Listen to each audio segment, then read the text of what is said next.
عێراق دوا بە دوای شەڕی داعش و ململانی سەختی نێوان کوردەکان و حکومەتی ناوەندی و گرفتی گەندەڵی و ململانی تایەفی و ئاینیەکان چاودێران و توێژەرانی خسۆتە بەردەم کۆمەڵێک لێدانەوەی جیاوازەوە.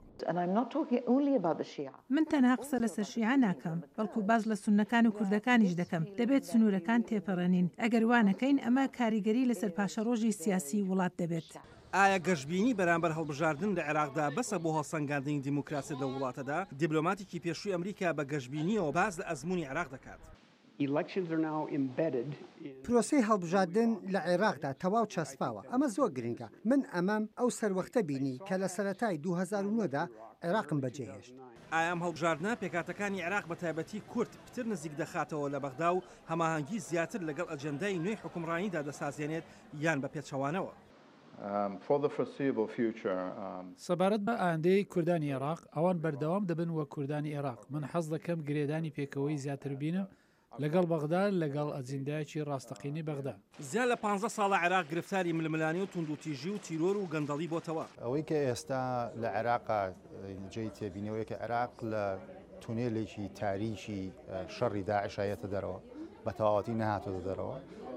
لە ئاخری ئەم تونێلەیە چەند ڕێگایەکەیە کە کری عێراق بیگرێتە بەر ترسیەوەشەیە کە بگەڕێتەوە بۆ تونێلە تاریکەوە بەرەو ململانی قورس.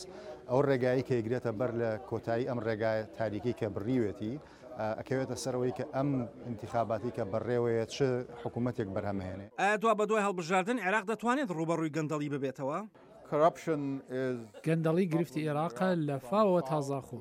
ئەمە یاری بە هەموو عێراقیەکان دەکات لە شوێنێک زۆرە لە شوێنێکی دیکە زیاتر. ڕەنگە ئەمە ڕاست بێت. ئەمە گرفتی تەواوی وڵاتەکەیە. کورد کەوتۆتە کوێی نەخشەی سیاسی و گۆڕانکاریەکانی عێراقەوە. کورد لەسەر ئەرزی واقع بوونی هەیە لە عێراقا لە ڕووی سیاسیەوە هەنێ هەنگاو چۆ دواوە پاش ڕیفراندۆم، بەڵام ئێستا ئەم هەڵبژاردنانی کە بەڕێوەیە هەل دابین نکاتەوە بۆی کە بە هێزێکی ترەوە داخڵی پرۆسی سیاسی عێراق بێ. بەڵام هەڵبژاردنی نوێ عێراق بۆ ئەمریکەکانیش گرنگە.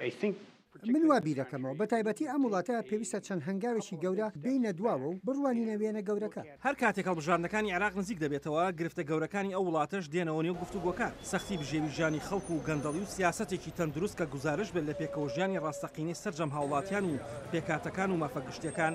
ئایا داهاتووی عێراق بەرەو چۆ دەڕوا؟ ئاسۆ جەبار دەنگێت.